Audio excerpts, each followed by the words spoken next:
Hi friends, ఈరోజు వీడియోలో నేను వేసిన ఆర్ట్ అనేది ఎలా డీకోడ్ చేసి వేసాననేది చెప్తాను.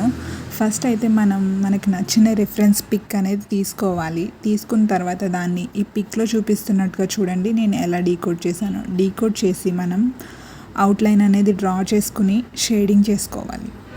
షేడింగ్ అనేది చాలా ఇంపార్టెంట్ ఫ్రెండ్స్. షేడింగ్ కరెక్ట్గా చేయకపోతే ఇట్ లుక్స్ వియర్డ్ అనమాట. అండ్ అవుట్లైన్స్ చాలామంది గ్రిడ్ మెథడ్ అనేది ఫాలో అవుతున్నారు.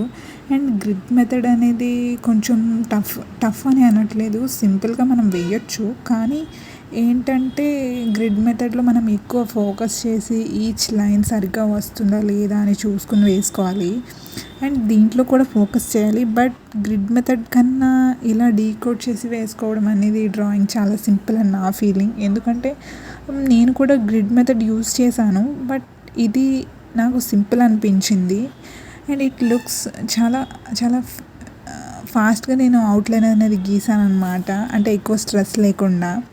తర్వాత మనం షేడింగ్, హెయిర్ అంతా మంచిగా వేసుకుంటే మనం పిక్ అనేది చాలా మంచిగా వస్తుందన్నమాట. ప్రాక్టీస్, పేషెన్స్ అనేది చాలా ఇంపార్టెంట్ ఫ్రెండ్స్. నేనైతే ఫుల్గా కవర్ చేస్తూ తీయలేదు, కానీ నేను తీసిన వీడియో క్లిప్స్ అయితే పెట్టి వీడియో చేశానన్నమాట. క్లీన్గా తీయాలంటే ట్రైపాడ్ అవన్నీ కావాలి. అవన్నీ ప్రస్తుతానికైతే లేవు. జస్ట్ తెచ్చుకోవాలన్నమాట ట్రైపాడ్ అవన్నీ. ఫైనల్ అవుట్లుక్ అయితే ఎలా వచ్చింది చూడండి. రిఫరెన్స్కి దీనికి కొంచెం డిఫరెన్స్ అనేది తెలిసింది, but it looks beautiful. Drawing ఎలా ఉందో చెప్పండి ఫ్రెండ్స్ కామెంట్స్లో. లైక్, షేర్ ఇంకా సబ్స్క్రైబ్ చేయండి. సపోర్ట్ చేయండి ఫ్రెండ్స్. బాయ్.